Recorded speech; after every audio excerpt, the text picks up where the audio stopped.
here. I'm right here about to do another video reaction. This time I'm going to be doing one to World War Hulk, the full story breakdown.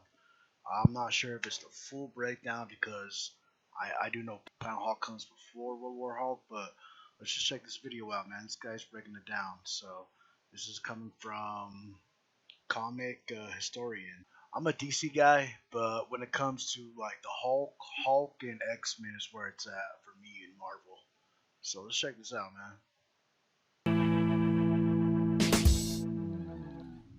Welcome to the Complete Story Series. We take trade paperbacks and single issues and we break them down into digestible bites to help you understand. And then we read it dramatically back to you. All alterations to the panels, text, and images are to prevent copyright problems, and all art is owned by its respective companies.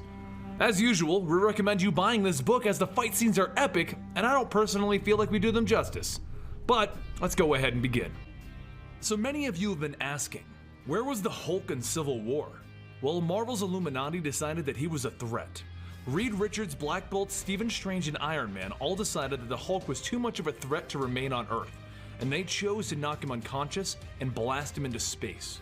The plan was to send him to a planet filled with peaceful plant life and nothing that he could harm. But the Hulk woke up mid-flight, and he received a message from what he thought were his friends, and he became enraged. He punched everything on the ship, and it threw the ship off course, and the Hulk found himself on a planet filled with gladiators. The beings on this planet all matched his strength, and he was finally in a place where he could actually be harmed.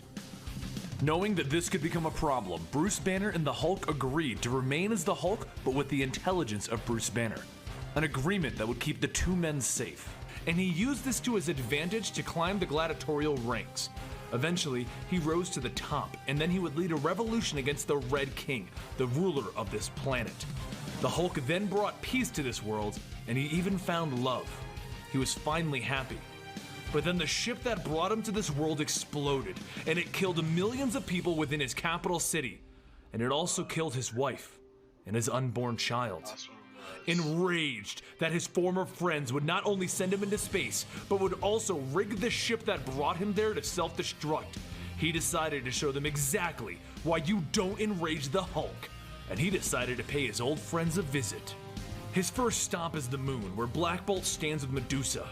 Black Bolt's power is to speak with the force of an atomic bomb if he wanted, but this doesn't even faze the Hulk as he lands and he looks right at him. You shot me into space, killed my world, and he reaches over grabbing Black Bolt by the arms, but Black Bolt simply whispers, enough, knocking the Hulk back hundreds of feet as he walks away, assuming that the Hulk is defeated. But the Hulk just gets to his feet and he says, I didn't come here to hear you whisper. I want to hear you scream, as he leaps on top of Black Bolt. The Hulk then broadcasts a message all over Earth. Puny humans, I came here to smash, and you should all know who is to blame. You call them heroes, but I call them monsters. They tried to kill me by launching me into space. After making a world and becoming the Green King, your heroes set off a bomb that killed millions of people. I now return with my warbound to take them. You have 24 hours to evacuate this city, and when I return, I expect them here ready to fight. If they aren't, I will do this. And he holds up a beaten and bloodied Black Bolt to your whole stinking planet. Realizing that they are heavily outgunned in this match and the Hulk is madder than he has ever been before, Tony and Reed go to the one person who might be able to stop the Hulk, the Sentry. But the Sentry is so powerful that he fears his own power, and he hasn't even stepped outside of his own house in months. So while at first he's ready to face off with the Hulk, he can't even leave the threshold of his own home. Without the Sentry to back them up, Tony suits up in his Hulkbuster armor, and he calls in the Hulk's former allies. The Hulk lands ready to fight, and the battle between the Hulkbuster armored Tony Stark and Hulk begins by shattering all of the windows around for miles. Tony rocket punches the Hulk in the head, and then he launches him straight into the ground. But the Hulk gets up, and Tony launches into his stomach, pushing him through a multitude of buildings. As Tony begins to back off, two fighter jets fly overhead, and they launch two missiles, engulfing the Hulk in fire. Which doesn't work, because it reminds him of how his wife died, and it makes him angrier. He looks right at Tony. You killed her! And Tony simply says, oh hell. as the Hulk finally gets a shot in and he knocks Tony's armor into a nearby building, tearing it to pieces and dropping the entire building on it. He then gets up and he walks back into the city. He calls down his Warbound, and in front of the heroes of Earth, there are 5 more aliens as strong as the Hulk was before he was this angry. She-Hulk steps forward. Bruce, we'll put Tony and them on trial. This isn't the way. But the Hulk grabs She-Hulk by the mouth and he buries her into the ground. This begins a battle between all of the heroes there and the Warbound as the Hulk leaps away to find the other 3 people who sent him away. His next stop is the location of Mr. Fantastic, and both Storm and the Human Torch try to bombard the Hulk with their powers. But he just stands there, taking it all to the face, and the Thing looks down in shock as the Hulk doesn't even flinch. The Thing then leaps down and he stands toe-to-toe with the Hulk, only to have his head smashed between the Hulk's massive fists. The Hulk then begins to take swings at Reed, only to be stomped by Invisible Woman's force fields. But even those aren't strong enough to stop him as he hits them so hard that he pushes her mind to its limit and she passes out. Hulk then proceeds to just tear into Reed Richards until he is nothing more than a stretched out mess and unconscious. Walking down the streets, he drags Reed Richards behind him until he's stopped by Rick, the young man that he saved all the way back in the day when he got changed into the Hulk. Rick just asks him to stop. Please, Hulk, stop this madness. And at that exact moment, the last of Hulk's targets uses this to his advantage. Stephen Strange taps into the Hulk's mind to talk to the man inside. And just as Stephen reaches out, General Thunderbolt T. Ross uses a military onslaught on the Hulk, bombarding his body in the real world, while Stephen Strange pulls the Hulk away for a chat in the mental Mindscape. The 2 of them begin to argue in the Mindscape, and the Hulk begins to try and punch the astral projection of Stephen Strange. But in the real world, it appears that the Hulk is just punching thin air. Stephen just boldly tells the Hulk to calm down. He is the Sorcerer Supreme, and the Hulk's anger will not win. Let me help you, Bruce. Show me your true face. So the Hulk calms down, and he begins to revert back to Bruce Banner. That's what she said. He simply says to himself quietly. Stephen then forces Banner to remember the positive times, the good moments that he had with his wife. Stephen then makes himself corporeal, and he places a hand on Bruce's shoulder. I have always been your friend, Bruce. But Bruce smirks. No, Stephen, I've got you. And he hulks out, grabbing Stephen by the hands and breaking them. The pain forces Stephen to fall out of the Mindscape, freeing the Hulk, and he begins to rampage through Thunderbolt Ross's army. Nothing can stop him, not even Thunderbolt Ross shooting him in the eyeballs, and eventually the Hulk prevails and he moves to Strange's home with his Warbound. His group quickly makes short work of Strange's friends, and not even Iron Fist can stand against them. But just as the Warbond enters Strange's sanctum, he tries one last thing, and he summons all of his rage into a truly fearsome form that appears in front of the Hulk. Strange, smash! He shouts as they begin their battle.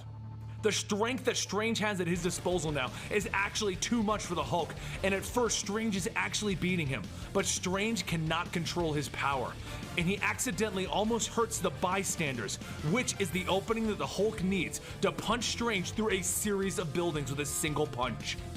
He then leaps onto Stephen Strange and begins to pummel him over and over again until he finally wins, and he captures the last of the 4 men who sentenced him to death. But the Hulk wasn't just trying to imprison them. He wanted them to feel as though he did when he first arrived on that foreign planet. Every one of the heroes that he captured has been fitted with an obedience disc, a device so powerful that not even the Silver Surfer could fight the urges that it forced on him. He places Tony Stark, Doctor Strange, Reed Richards, and Black Bolt into an arena to battle against one of the monstrous creatures that he had to fight on day 1 of the foreign planet. While challenging because of the lack of any of their powers, they still manage to defeat the beast using the weapons that were provided to them, and Black Bolt manages to make the final kill by stabbing it in the head. But the Hulk isn't done yet, and he tells each of them that on his second day on the planet, he was forced to fight against the other slaves to the death, and he tells the 4 men to fight amongst themselves. They use everything they've got, knocking each other around and throwing their weapons at each other.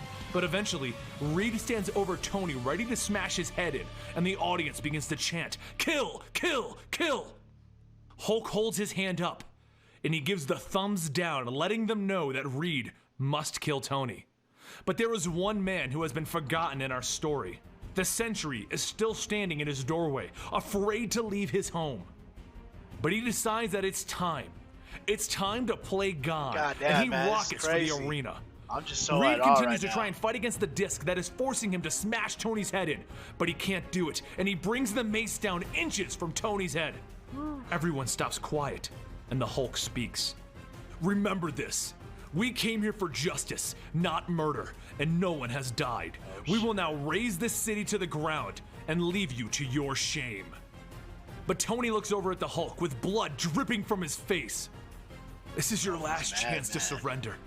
And before anyone can truly react to that comment, the Sentry barrels in so fast that he tears the arena apart and he shoves the Hulk into the nearby buildings. He uses the full force of his strength to launch the Hulk with a single punch. The Hulk gets up. Stark, Richards, all of you! Don't forget what happens next is on your heads. And the two heaviest hitters in the Marvel Universe begin to slug it out, taking out buildings around them with every swing. The streets begin to fill with fire as the Sentry lets loose the power of 1,000,000 exploding suns. And the two Titans continue to slug it out with fire and strength over and over. The destruction is so massive, but in the end, they both burn out and revert back to their human forms. The Sentry falls to the ground human, thanking the Hulk for letting him let loose.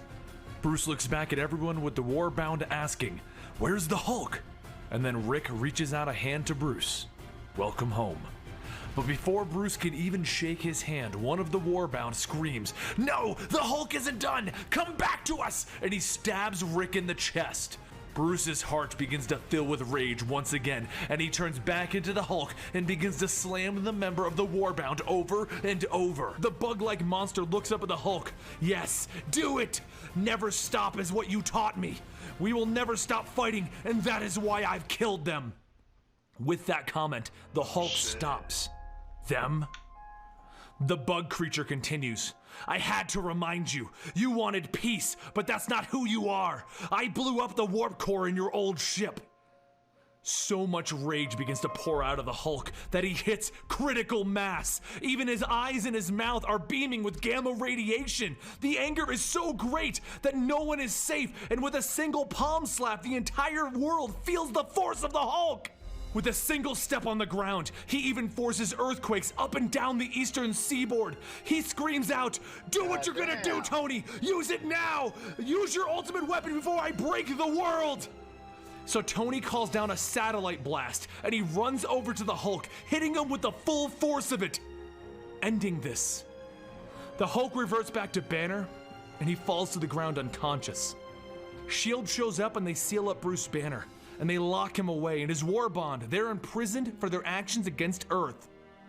And that's the end of Worldbreaker Hulk. Hulk eventually gets a chance to redeem himself, but it takes quite a while. And the Illuminati are shamed across the world for quite some time. But that's the story of World War Hulk. I hope you guys enjoyed it, and if you want to chat about this video, please follow us on Twitter @ComicStorian, and don't forget we have a gaming variety. There you go, man. Planet Hulk. That was really intense, man.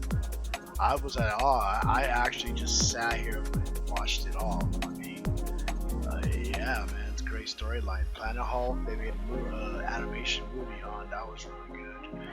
I hope they do take this adaptation and somehow work in their universe, because since they're doing a multiverse, I mean, what do you guys think about this? Do you even like the Hulk? If you guys do, let me know. What's your best Marvel character?